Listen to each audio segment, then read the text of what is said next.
Hey, what's up guys? Welcome back. It's your boy Mondos. Today's episode, we are back on the F100.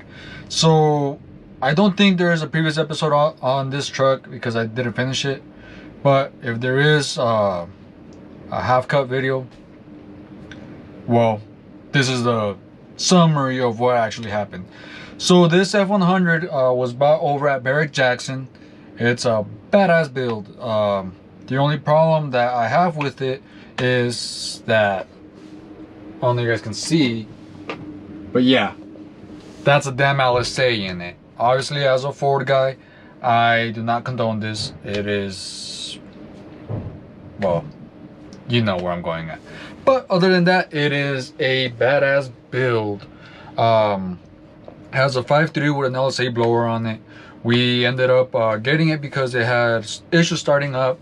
So it's like, you know what, let's tune it. Let's clean up drivability. Let's do all this cool stuff to get it running how it should. Well, it turns out we had really low fuel pressure. So we ended up installing a fuel pump. We ended up swapping out the headers because it had shorties. And then the exhaust was actually, it wasn't X-piped or anything. It was just once the individual banks out. If you guys don't know, that hurts power pretty bad. We always love to run X-pipes.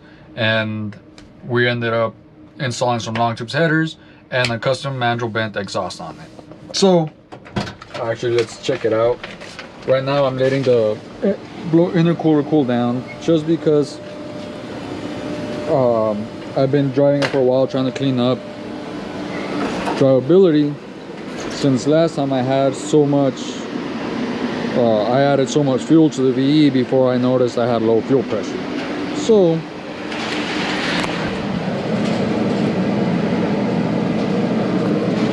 those are ceramic coated headers. This truck is on bags as well.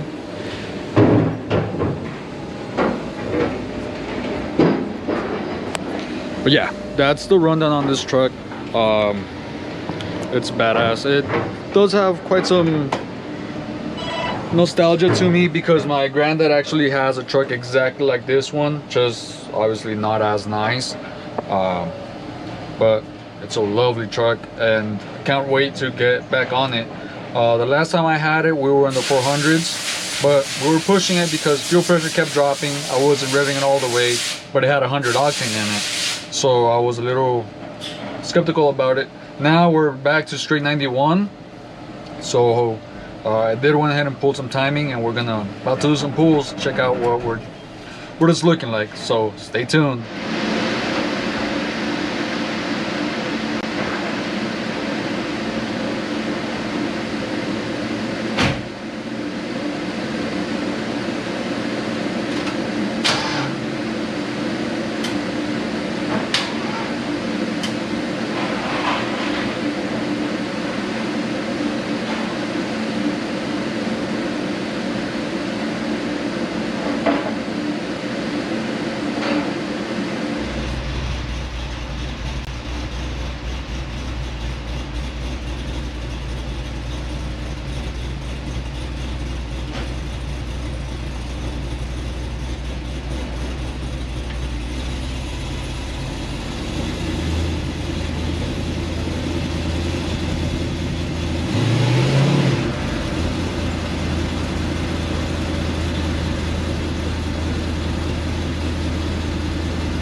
Alright guys, so I just finished the truck a little bit ago. The final outcome was it made around 409. So just another reminder, this is in second, and I didn't want to get aggressive with the timing.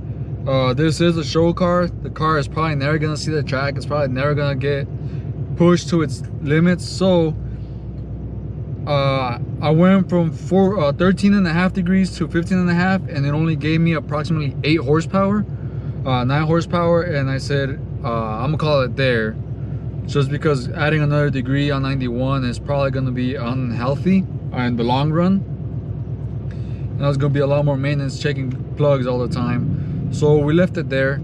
I just didn't see, if anything, it would give me around 3-4 horsepower more. I didn't see it worth it, so we called it there.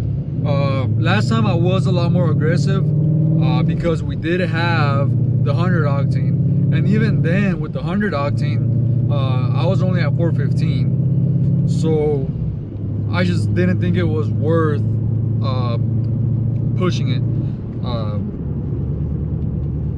So I called it a day. The most I got was 15.5 degrees. I was asking for 16, they gave me that. So I said, you know what, we don't know the history of the engine. I don't know what is done to the bottom end. We don't know what cam it is. All we know is it's cammed, it has an LSA blower, and it's pushing 7 pounds. So overall, for being 7 pounds, I think that's really good out of a 5.3. And in second gear, not being 1-to-1. The other thing is, my inductive pickup has been broken for a while, so my RPMs started getting skewed off because of the converter that we're using. So that also moved all the horsepower off to the right. So it's just a lot of calculations that are a little bit off. But like I said, we are not chasing numbers, we're chasing gains. And from when I first got the car, it was around 380, 370 some. So we picked up a good amount of horsepower. But what really picked up was the torque. Torque came in around 350, and now we're at 410. So the good thing about that is, obviously I mentioned the exhaust. We went from having single-sided exhaust. So from the header, it was one straight pipe back on both banks. They never crossed. And the AX pipe helps out a lot with that. We also added long tubes, so that lowered cylinder pressure some. And it was just impressive how much torque a good exhaust system will gain us. I'm already away from the computer, as you guys can see, but I will drop a picture of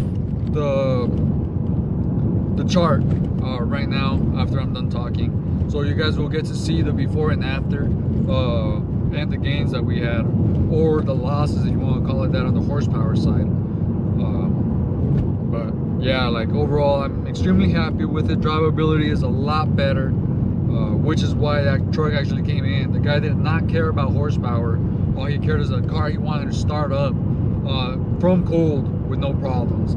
So I got that taken care of. I'm gonna check it again tomorrow morning after everything cools down, and hopefully it starts right up so we can send it home.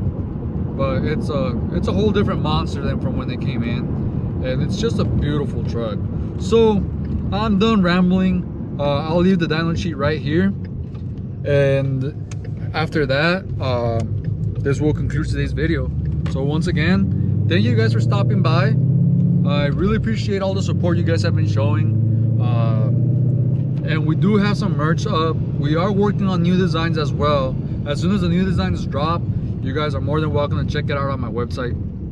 Unfortunately, YouTube does not let me link the website because I'm still not affiliated.